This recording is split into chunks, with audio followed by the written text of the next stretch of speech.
Salut les amis, c'est Timena. Vous avez certainement chez vous des CD ou une bibliothèque musicale où les morceaux ne sont pas sur les plateformes de streaming actuelles comme Spotify, Apple Music, Deezer, j'en passe et des meilleurs. Parce que les musiques que vous détenez sont trop vieilles ou que les artistes ne les ont tout simplement pas mis sur ces plateformes parce qu'ils n'ont pas envie ou pour diverses raisons. Avec le logiciel iTunes sur votre PC ou l'application musique sur votre Mac, toutes ces musiques introuvables qui vous appartiennent peuvent être accessibles avec un système de streaming personnel et vous pourrez les lire bien sûr sur tous vos appareils Apple. Ce système s'appelle iTunes Match et c'est ce qu'on va voir aujourd'hui dans cette vidéo. C'est parti. Pour commencer, prenons un exemple. Chez moi, j'ai beaucoup de singles et d'albums qui sont trop vieux et qui ne sont pas sur des plateformes de streaming. Pourtant, tous ces albums, je les ai rentrés dans mon Mac à l'aide d'un lecteur CD. Et oui, il y a longtemps, il y avait encore des lecteurs CD sur les ordinateurs, mais on peut en acheter un externe. Et si je veux les écouter sur mon iPhone ou mon iPad, voire même sur mon HomePod, ça devient complexe, on est d'accord. Il faut transférer toutes les musiques dans le téléphone ou dans l'iPad.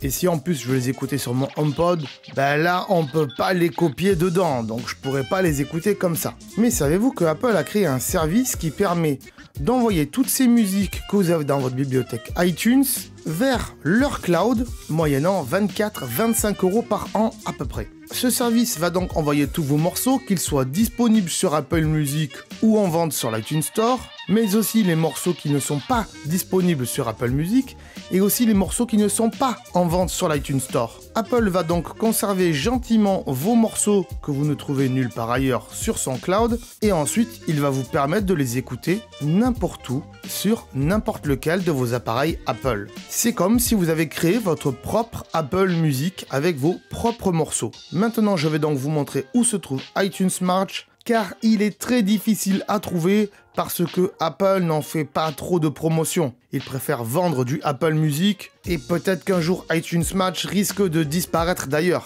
Allez, on se retrouve sur mon Mac, c'est parti. On se retrouve donc sur mon ordinateur, sur mon Mac. Et pour accéder à iTunes Match, il faudra bien sûr lancer l'application musique qui pour moi est ici. Si vous êtes sur un PC, il faudra télécharger l'application iTunes si vous ne l'avez pas bien sûr. Et dans ce cas-là, je vous mets le lien pour pouvoir la télécharger en description. Une fois donc que vous avez ouvert l'application iTunes ou l'application musique sur Mac, il faudra accéder à l'iTunes Store qui devrait être sur le côté. Si vous ne l'avez pas, il faudra l'activer. Pour ça, vous allez aller dans musique ici, vous allez aller dans préférences et ici, vous allez cliquer sur iTunes Store ici. Vous faites OK. Vous voyez donc que l'iTunes Store s'affiche, on clique dessus et on va descendre tout en bas, tout en bas, tout en bas, tout en bas, tout en bas. Voilà. Et ici, dans En vedette, on va aller sur iTunes Match ici. Ici, donc, on nous dit qu'on peut ajouter cet ordinateur à iCloud pour partager notre musique avec nos autres appareils Apple qui sont sur iCloud. Vous aurez donc également accès à l'intégralité de votre bibliothèque iCloud à partir de cet ordinateur et aussi à partir de tous les autres appareils Apple. Si vous voulez donc souscrire à iTunes Match, vous appuyez donc sur ajouter cet ordinateur où il va vous demander bien sûr de payer et de souscrire à iTunes Match. Moi j'ai déjà souscrit donc il me met donc ajouter cet ordinateur. Tout simplement puisque j'ai un MacBook Pro sur lequel il y a toutes mes musiques et c'est cet ordinateur qui envoie les musiques vers iTunes Match, donc vers l'iCloud. Ici j'ai donc un Mac mini et cet ordinateur n'envoie pas la musique vers iTunes Match, vers iCloud, tout simplement puisque j'en ai pas à l'intérieur. Mais vous pourrez constater que si je vais dans Artistes ici ou dans Albums,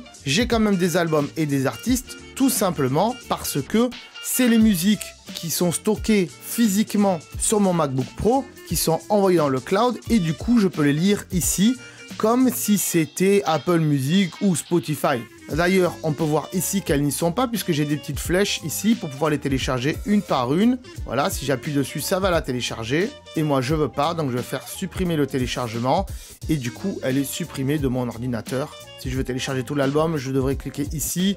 Et donc, tout l'album se retéléchargera ici. Attention, vous n'êtes pas obligé de télécharger les musiques pour pouvoir les écouter. Bien sûr, si vous cliquez sur Play ici, vous allez pouvoir les écouter en streaming tout simplement. Donc si comme moi, vous avez plusieurs ordinateurs avec plusieurs bibliothèques musicales, ça risque d'être le gros bordel. rapatrier tout vers un seul et même ordinateur et ensuite envoyer-les vers iTunes Match. Vous pouvez le faire avec 1, 2, 3 ordinateurs, peu importe. Il va mixer toutes les bibliothèques ensemble, c'est totalement possible.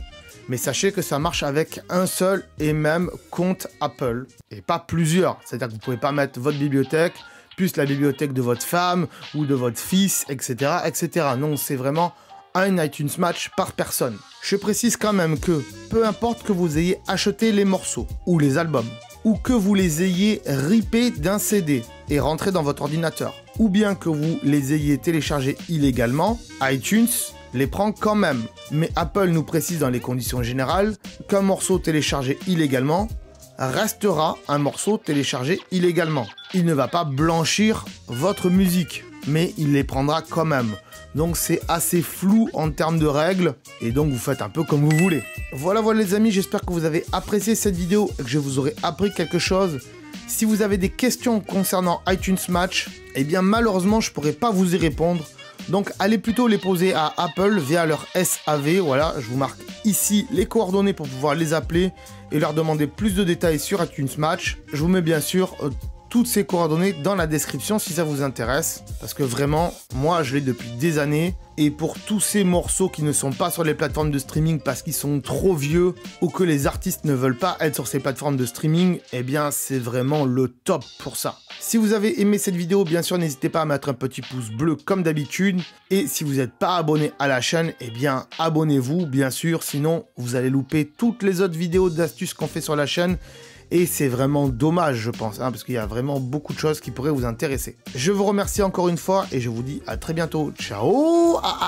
Attends, là. Attends, avant de partir, j'allais oublier. Tu peux aussi me suivre sur les réseaux sociaux. Ils sont là, voilà, si ça t'intéresse, bien sûr. Tu peux aussi t'abonner à la chaîne en cliquant sur le logo ici. Voilà, là, maintenant, il s'affiche. Comme ça, tu pourras voir toutes les vidéos qu'on a fait sur la chaîne. Et en plus, c'est gratuit, c'est pas comme Netflix. Tu peux aussi regarder les vidéos que je te propose maintenant. Voilà, elles sont là, hein, elles sont bien. Et en plus, je pense qu'elles peuvent fortement t'intéresser. Donc voilà, n'hésite pas, clique dessus. En tout cas, je te remercie de t'être abonné et je te dis à très bientôt.